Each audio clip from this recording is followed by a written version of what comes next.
전서를 보겠습니다. 데살로니가 전서 2장입니다.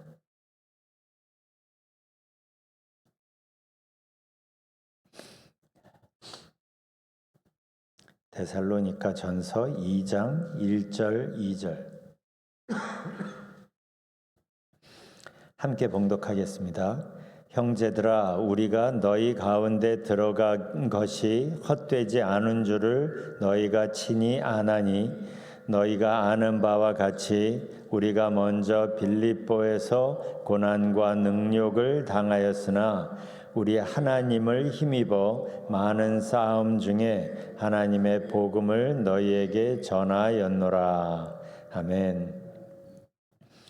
오늘 이 말씀에서 바울은 선교지에서 겪었던 일과 거기서 배운 것을 이야기를 합니다. 2절을 보면 우리가 먼저 빌립보에서 고난과 능욕을 당하였으나 이렇게 말해요.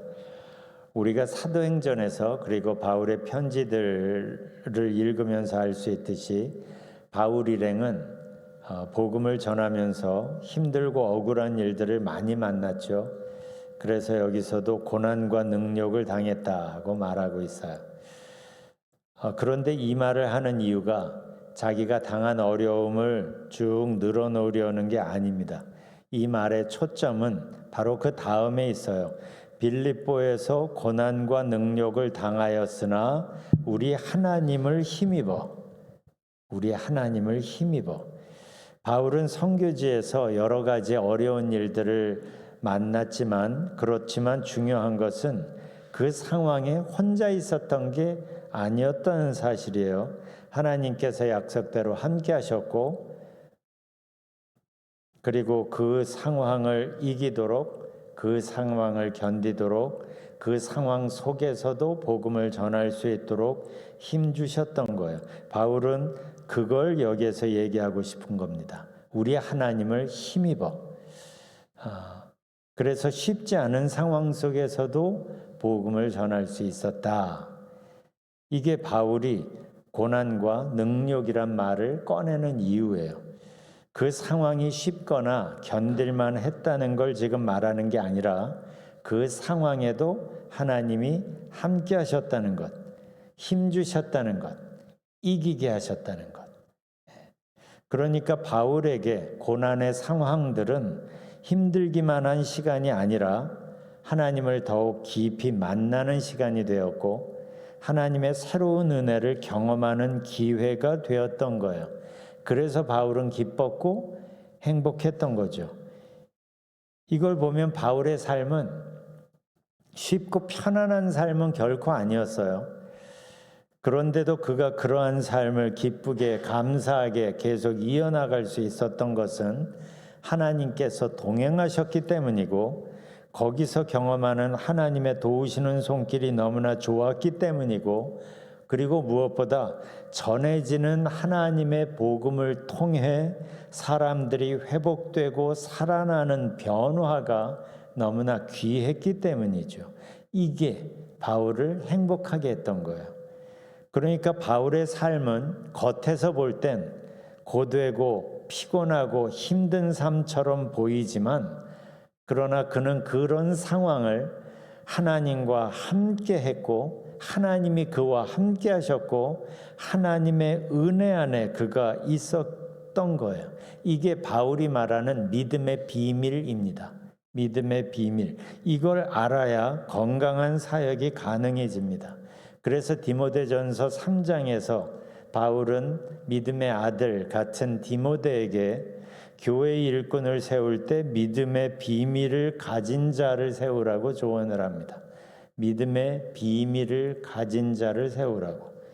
바로 이 믿음의 비밀이 바울과 실라로 하여금 빌립보 감옥 안에 갇혀서도 하나님을 찬양하게 했고 감옥 안에 있으면서도 에베소서나 빌립보서 같은 옥중 서신들을 쓸 수 있게 한 거예요.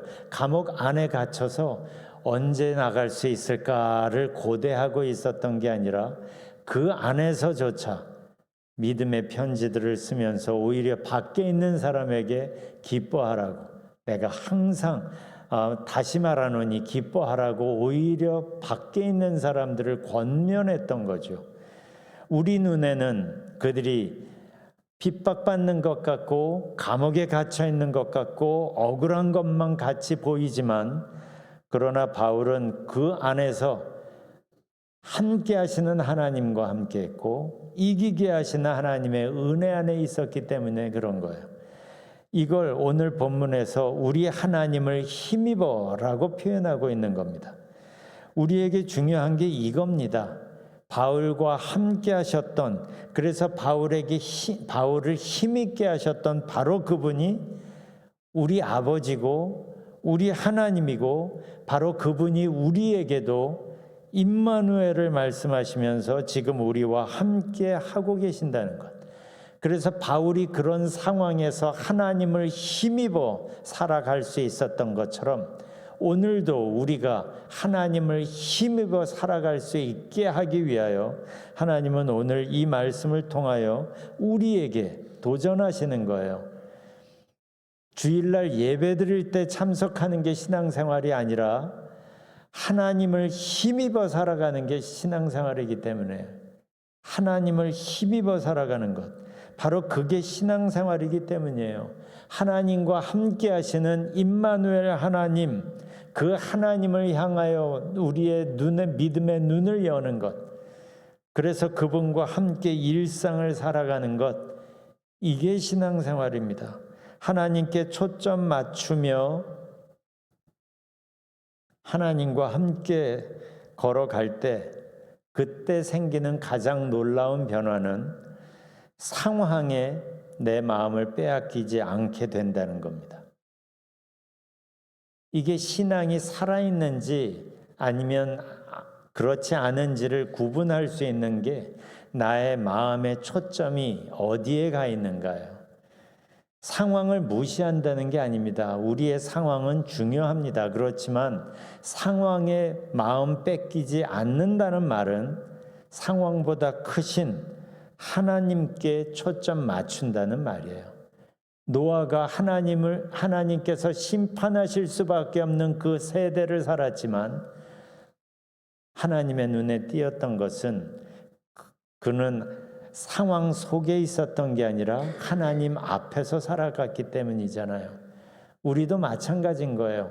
내가 지금 처한 상황이 얼마나 힘든가, 그것도 물론 중요하지만, 그러나 더 중요한 것은 문제보다 크신 하나님, 상황보다 크신 하나님이 내 하나님이고 나와 함께하고 나를 붙들어 주신다는 것. 그래서 우리가 그분께 초점 맞추면 하나님을 힘입어 살아갈 수 있게 되는 겁니다. 그래서 하나님의 임재가 내 안에 분명해질 때 우리는 그때 천국을 경험하는 거예요. 천국은 죽어서 경험하는 게 아니라 하나님 안에 있을 때, 내가 어디에 있든지 예수 안에 있으면 그 자리가 천국이라고 찬양하잖아요. 내가 하나님 앞에 있을 때, 하나님 안에 있을 때 그 자리가 천국이 되는 거예요. 상황이 좋아져서 천국이 되는 게 아니라 문제보다 크신 하나님 안에 있어서 천국이 되는 겁니다. 성경이 알려주는 우리 하나님이 어떠한 분이에요? 감옥 안에서조차 찬미하게 만드시는 하나님이에요. 어떻게 감옥 안에서 찬미할 수 있어요? 육신은 감옥 안에 있지만 그러나 하나님 안에 있다는 걸 알게 되니까 그 자리가 천국이 되는 거고, 그러니까 찬양할 수밖에 없게 되는 거예요. 그렇다면 이 아침에 우리가 기도하면서 우리가 점검해야 할 가장 중요한 것은 지금 내 삶의 초점이 어디에 맞춰져 있는가? 내 마음의 초점이 어디에 맞춰져 있는가? 우리가 잘 아는 히브리서 12장 2절은 이렇게 말하죠. 믿음의 주요 또 온전케 하시는 이인 예수를 바라보자. 예수님께 초점 맞추라는 거죠. Fix your eyes on Jesus. 하나님께 내 신앙의, 내 믿음의 초점을 고정시키라는 말이에요. 우리의 초점을 문제에서부터 눈을 들어서, 상황에서부터 눈을 들어서 하나님을 바라볼 때, 그때 하나님께서 우리에게 하시는 말씀을 우리는 다시 들을 수 있습니다. 두려워 말라, 내가 너와 함께 함이니라. 놀라지 말라, 나는 네 하나님이 됨이니라. 기도는 내가 힘들어하는 걸 쭉 하나님께 다시 되풀이하는 시간이 아니라 내 마음의 초점을 하나님께 향하는 시간이에요. 그러니까 기도 시간은 무엇을 말하는가가 중요한 게 아니라 내 마음의 초점을 하나님께 두는 거예요. 그래서 성경을 보십시오. 많은 사람들이 기도를 시작하면서 내가 지금 어떤 하나님께 기도하는지를 먼저 묵상합니다. 여러분이 아는 하나님은 어떤 분이에요? 그분께 초점을 맞추십시오. 그 하나님은 성경이 가장 먼저 말하는 건 창조주 하나님이죠. 나에게 생명을 주신 하나님께, 그분께 우리가 초점을 맞춘다면 걱정할 게 뭐가 있어요? 두려울 게 뭐가 있어요? 내가 지금 어떤 상황에 있는가, 내 처지가 어떤가가 중요한 게 아니라 그분이 나와 함께 하시고 나를 붙드시고 나를 힘있게 하신다는 그 사실이 가장 중요하죠. 그러면 우리가 할 수 있는 건 하나밖에 없는 거예요. 찬양하는 것. 지금까지 내 인생을 이끌어 오신 걸 찬양하는 것.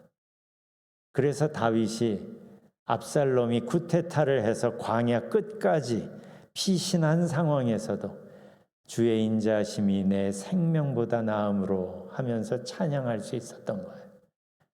여러분이 지금 어떤 문제 때문에 씨름합니까? 지금 중요한 것은 그 문제보다 크신 하나님이 나와 함께 하신다는 것이고 내 기도에 귀 기울이신다는 것이고 우리를 사랑하신다는 거예요. 아까 불렀던 찬송